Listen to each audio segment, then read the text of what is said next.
They argued that it was why it was impossible for her to be kind. They were like right there next to the boat. Agree with so many people who accomplished one goal. All of her personality disorders prohibit her from doing that. She bragged about everything because of her, narcissistic personality disorders. And then, to prove that Marjorie couldn't have been the conspiracy's mastermind, the defense put her on the stand. She wanted to do it. Her testimony was long and rambling. It was part of the stage. However, for all her wild rambling, was the real mastermind behind the bombing and bank robbery. As a reminder, Bill the championship is Rothstein. on the line here tonight. The color And bomb looking at the opposition, I can say that the champion will have quite the hill to climb in was this one. responsible for that plan. Neil Armstrong's story was that Bill Rothstein put her in different locations, all related to the crime, so that she would be implicated if he got in trouble. And why would Rothstein frame her? After all, they had been friends for almost 40 years and had even been engaged for a time. According to Marjorie, it was because Bill Rothstein had always loved her. And she claimed that was why he both framed her for the bombing and turned her in for road murder. According to Marjorie, he wanted her incarcerated so that nobody else could have her. Coming up, the jury decides Marjorie's fate. She just sat there very calmly. Y si no puedo dejar de pensar en mi vida testimonios. Todo lo que hago no es suficiente. Si manejo mi diabetes de otra manera.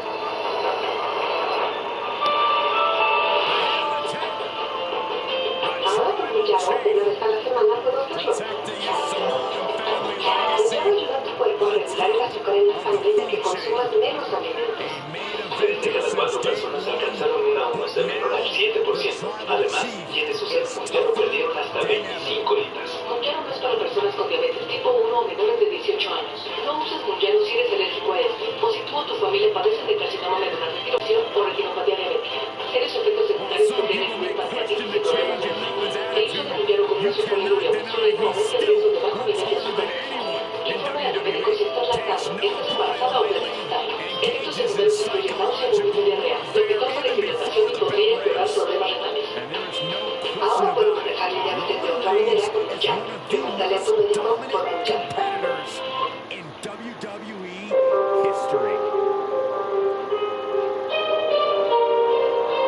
On November 1st, 2010, at the federal courthouse in Erie, Pennsylvania, the jury announced just reached a verdict in the trial of Marjorie Neal Armstrong. The 61-year-old was looking to continue expanding his empire. Bank robbery and bombing. They claimed the life of a 46-year-old pizza delivery driver named Brian Wells. All the people involved in this case are crazy, you know. They're really crazy, but they're smart people.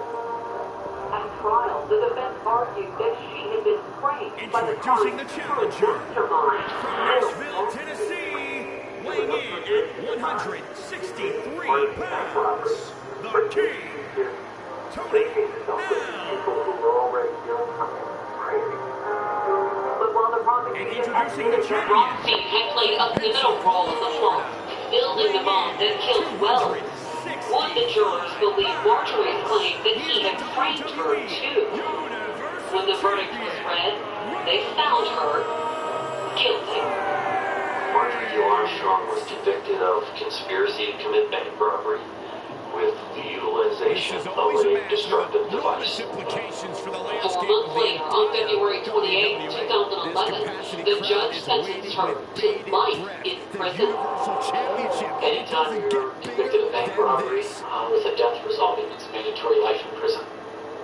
Using a bomb in the robbery earned her another 30 years as well. But her time in federal prison wouldn't even begin until she finished serving her sentence for the murder of her boyfriend, James Roden. When she's paroled, she will immediately begin serving the life plus 30 years. After all her angry outbursts at trial, Marjorie took the outcome surprisingly well. When the verdict was read, she just sat there very calmly. She's just not really there. She's not accepting reality. She would take zero responsibility for her own actions.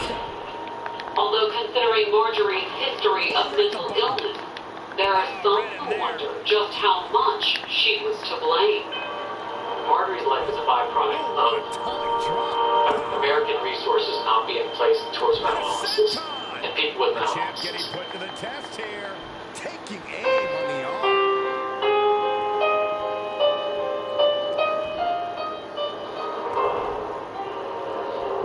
Stop after. Here it comes. Legendary. Oh, big dog is in a bad way. Yeah, Roman Reigns. Hell's Gate. Hell's Gate, but shoulders are down. And they're out. Joanna Findlay and her husband Gary Trogdon were a successful upper-middle-class couple. They were an upscale couple, attractive, advanced degrees. She was a college instructor with a master's in creative writing. She loved teaching, loved her students. He was a former military man with a PhD. He was a driven person, you see, yeah. But then, after 14 years of marriage, What do you report? however, it was her husband who ended up dead. Mr. Trogdon had a single gunshot wound to his chest. But did Joanna pull the trigger? The investigation would expose all the couple's secrets. It would ruin his life. There were thousands of images on his computer of quarantine with Joanna and another girl. And reveal a woman driven to the edge. She's body snatched.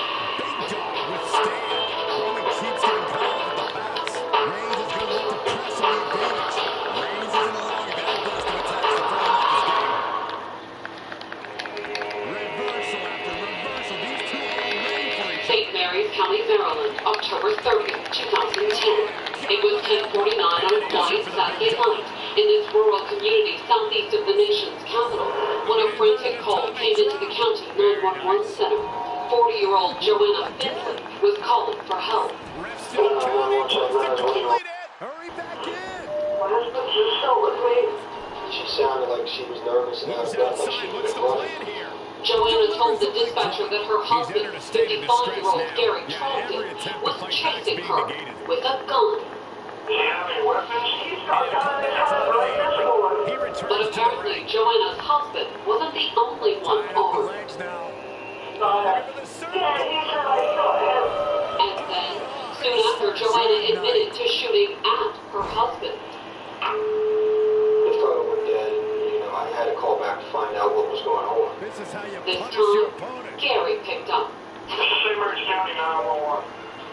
Yes, my wife just called. She's taking some pills. She's okay. On the phone, Gary denied assaulting Joanna. Instead, he told the dispatcher that he was the victim. I'm the one the bully knows. She's the one that's front at me with the 22. Does she still have the weapon? No, I got it. Wow. Can you put the weapon away for me? Yes, I will. But according to Gary, the gun that he had taken from Joanna wasn't the only one in the house. I gotta make sure that she doesn't find any of the other guns that she has around the house. Nice takedown. And Hello? now just battering knees. He said he had to go because he had to find her. And the line stayed open, and he kept relaying information to me. The deputy's on the way to the scene. This is a way to Finally, after several tense seconds, Gary picked up the phone. methodically Nope, we're still here. Okay, we got the police coming. Does she have any more weapons? Not that I can see, no. Okay, are all the weapons put away? As far as I know, yes. However, the words had barely left Gary's lips before the line went dead one last time. Hello? And when the deputies arrived on the scene minutes later, So they know what was going on. They have a 911 call. A woman has fired a shot. Husband has a gun. They're expecting the worst. all they knew was that they had a potentially deadly situation on their hands. Joanna Findlay grew up far from Maryland. She was born in 1970 in the village of Blair Gowrie at the foot of the Scottish Highlands. Joanna was from Scotland, and you could tell as soon as she spoke, she had that Scottish But her accent wasn't the only thing about her that stood out. She looked very good, and she had beautiful hair, thick, curly, black hair. And as one of the prettiest, most popular girls in back her inside. village, Joanna's teenage years were exciting. Joanna Oh, growing yeah. up Let's was just kind of all a take wild a moment to child. truly appreciate When she and was embrace away his from home, she was presence. sneaking out of the house, going to the pubs, drinking, being with different boys. She wasn't a little angel. However, the wild child was also a good student. Joanna attended the University of Aberdeen, and in 1995, while studying at It's the over. University of Nebraska Brutality via a student finally comes exchange to an end. program, she Here met is your Gary winner, Trogdon. and still, the 40 years old when he met WWE 25-year-old Joanna, Universal Gary had Champion. recently retired from the U.S. Air Force. Mr. Trogdon had a distinguished military The out of the career. ring He count retired getting as the a best of them lieutenant tonight. colonel. He was a terrific The person. winner looks a bit let down that this is the way the match ended. Perhaps they should have tried to break the count at In the end there. 1995, he was pursuing his Ph.D. in history. He really loved the history and stuff, and then he got into the military history, and he seemed to really enjoy that. He also enjoyed teaching, which was how he met Joanna. Gary was teaching night classes at the university. Joanna was one of his students. And it wasn't long before he noticed the attractive 25-year-old with the Scottish brogue. Joanna was young, she was pretty, and of course she had that Scottish accent. She was definitely unique. She was a really good person. She was kind, and she was easy with everyone. Despite the 15-year difference in their ages, the retired colonel and the exchange student were soon a couple. He seemed to really like her. They got along well. Gary was drawn to Joanna's adventuresome and free-spirited personality. She could make anybody laugh. She could pick you up in a minute. She was more open, and then he liked that. Being older than her and stuff might have given him back some of the youth.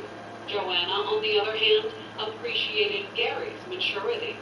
She liked the fact that Gary had a good retirement from the military, and he was working and doing well financially. She was also drawn in by his generosity. He always cared about What was other that people paper about anyway? and wanted to make sure that those around him were A survey. comfortable. And it wasn't long Just about before the the couple neighborhood. was just that, comfortable. They just kind of got together and stayed together.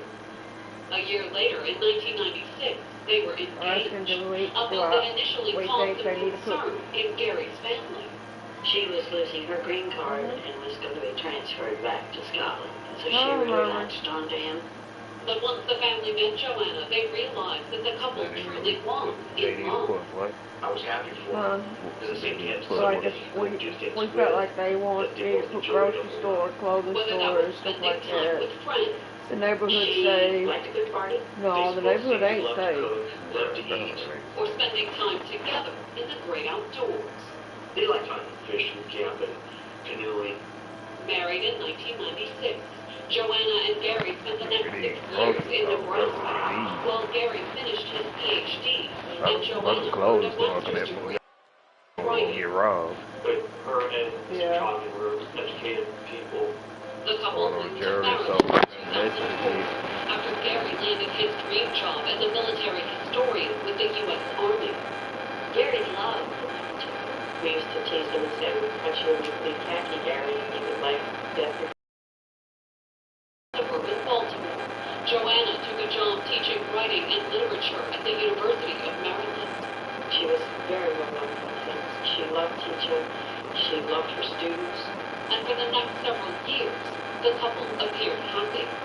They were affectionate and they laughed. They were together all the time. They supported each other. They never had children, though. By the time they moved to Baltimore, Gary was already pushing 50, and Joanna had no interest in being a mother. Okay. The younger kids that were around her disturbed her. She constantly talked about how she didn't like little I'm gonna kids. go grab her real quick or Instead, she'll Joanna start. was devoted to her pets. When they lived in Nebraska, I think they had one or two dogs, 2 or 3 cats. And once in Baltimore, Joanna became heavily involved with several animal rescue organizations. She was getting more and more into having more and more animals. A lot of her students said all she wanted to talk about was her animals. In fact, by 2007, Joanna had taken in so many strays that she and Gary bought a new home to accommodate her passion. they needed someplace that the animals could roam, but they didn't have a big enough yard to really let them run and get some exercise.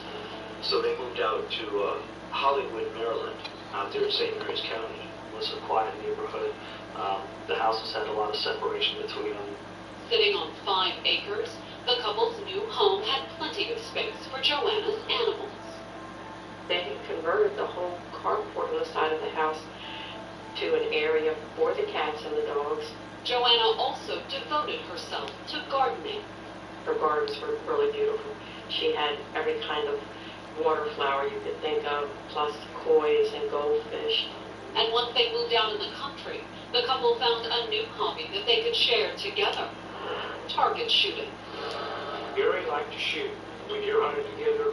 But for Joanna, guns were exciting and new. She, growing up in Scotland, never had a chance to deal with guns.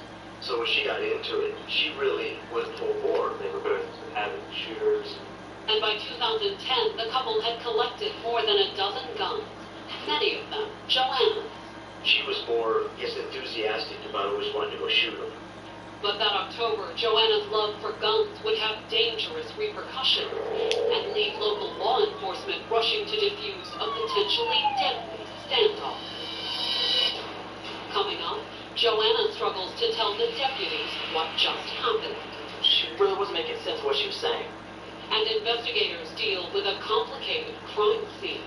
They caught and carried off more than 50 cats.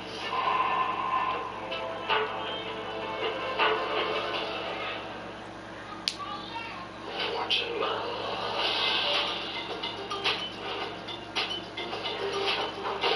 We have the most important job in the history of the world. Our trainers amongst you. We know who they are. But the games begin. The competition just got really, really serious. And it's not over yet.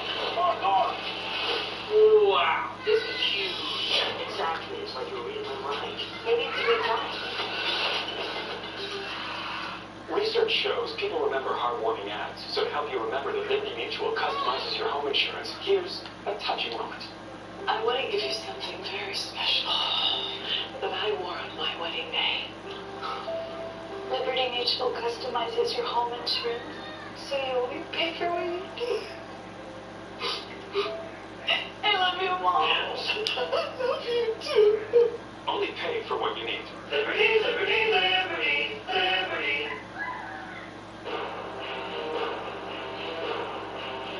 On October 30th, 2010, St. Mary's County, Maryland Sheriff's deputies raced to the home of Joanna Finley and her husband, Gary Trogdon.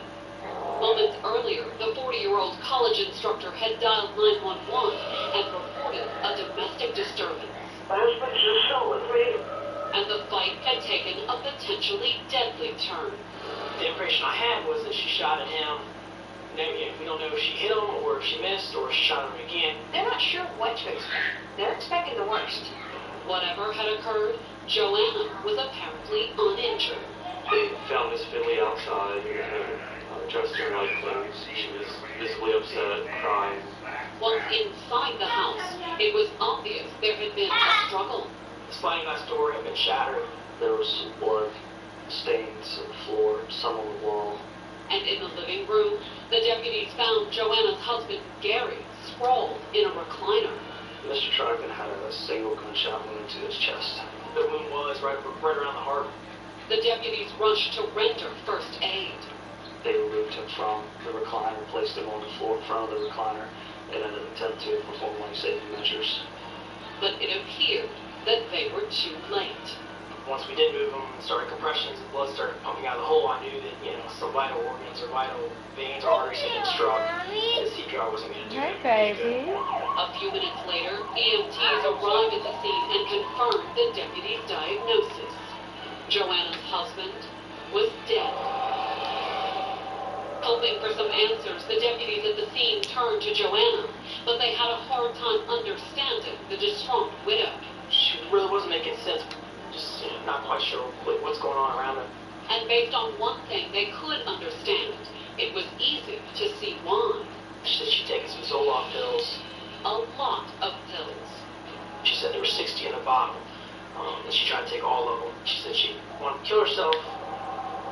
Worried that she might have overdosed, the sheriff's deputies turned Joanna over to the EMTs. It was a priority for them to rush her to the hospital to get treatment. For what's called emergency petition due to her suicidal behavior. And while she was being transported, the investigators trying to piece together what had happened. There was stuff all over the couch. There was a coffee table. It was sort of pushed up near the couch. There was some alcohol in. Pills were scattered. The investigators also found 2 guns in the living room. We got One dinner was ready. a .22 caliber automatic. Your plate's on the counter. Found You want me to go on the end get table it? next to the recliner. It was apparently the gun Gary had taken away from Joanna. The magazine was partially removed. It appears that Mr. Charman was trying to make that gun inoperable so it could not harm anyone else. The second gun, a .357 Magnum, was lying on the floor. Rounds had been fired from that. And one of those rounds had